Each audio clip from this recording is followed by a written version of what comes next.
You must obey the UN orders, or this ship must capsize. Igbo elders warn President Muhammadu Buhari. They are talking in parable. You must listen to the UN order, or this Nigeria go scatter. I love this. Anyway, guys, you are welcome back to Prospect Channel TV. Thank you very much for always coming out here. May God bless you all. Please, if you are here for the first time, kindly subscribe to our YouTube channel and don't forget to give us a thumbs up. Thank you very much once again. May God bless you all. You must listen to the UN order. Release Mazi Nnamdi Kanu, or this ship must capsize. Igbo elders warn President Muhammadu Buhari. It don't hurt to. An international working group has declared the arrest of Nnamdi Kanu, the leader of the indigenous people of Biafra, as unlawful and an infringement on his international human rights. The working group on arbitrary detention under the United Nations Commission on Human Rights disclosed this in a statement published on its website. The group comprises scholars and experts who specializes in human rights issues and related laws. Kanu is facing terrorism charges in Nigeria before Justice Binta Nyako of the Federal High Court in Abuja. He has been in the custody of the Department of State Services (DSS) since mid-2021. The IPOB leader was detained after he was arrested in Kenya and repatriated in June 2021. Kanu was adopted over his abduction for Biafra and, by extension, Nigerians' breakup.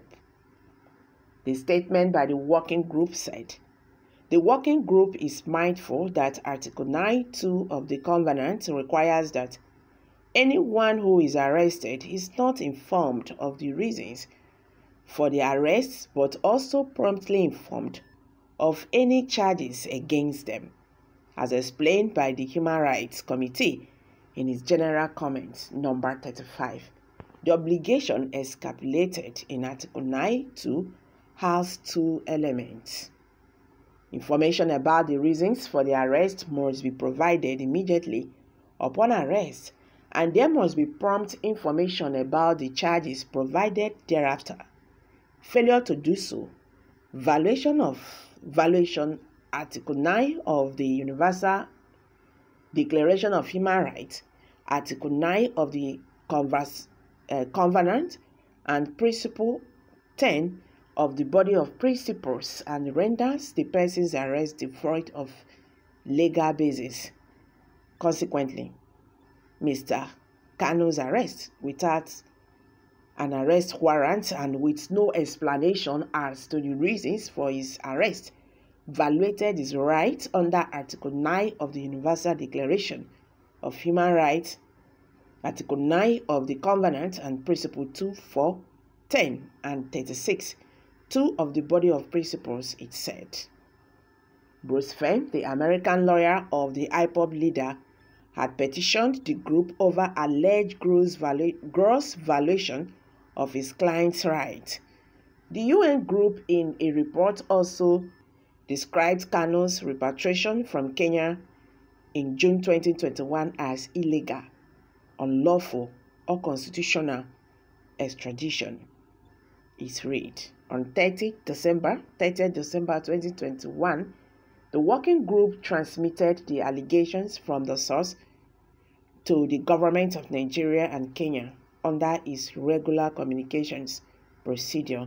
The working group requested the government to provide by 28 February 2022 detailed information about the current situation of Mr. Kanu and to clarify the legal provisions justifying his continued detention, as well as his compatibility with the obligations of Nigeria and Kenya under international human rights laws, in particular with regard to the treaties ratified by the two states. Moreover, the working group called upon the government of Nigeria to ensure Mr. Kanu's physical and mental integrity.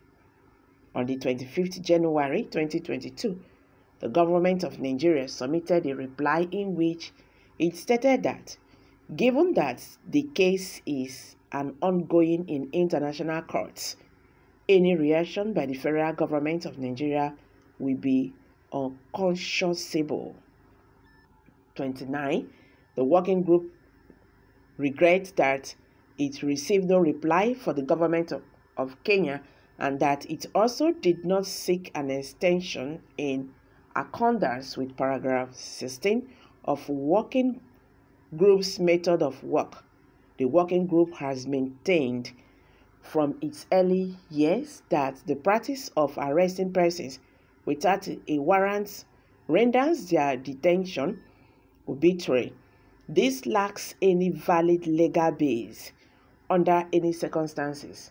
Judiciary oversight of any detention is a central safeguard for personal liberty and is crucial in ensuring that detention has a legitimate base. In the circumstances attending the detention of Mr. Kanu as unknown location, the working group finds that his right to an effective remedy under Article 8 of the Universal Declaration of Human Rights and Article 2(3) of the Covenant were evaluated. He was also placed outside the protection of the law in violation of his right to be recognized as a person before the law under Article 6 of the Universal Declaration of Human Rights and Article 16 of the Covenant.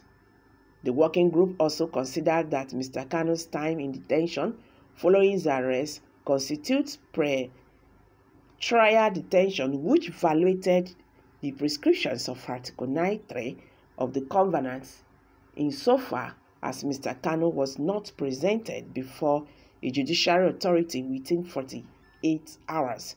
No individual assignment of the appropriateness of his pre-trial detention took place. So for that, they declared Mazi Nnamdi Kanu's arrest as unlawful or constitutional, then asked the Nigerian government to release him unconditionally and pay him compensation. Now, the Igbo elders are now asking Nigerian government to listen to the directives of the UN or S. Now you know the rest one day, I think. I'm dropping it here. Kindly share your thoughts below the comment section. Thank you very much. Bye for now.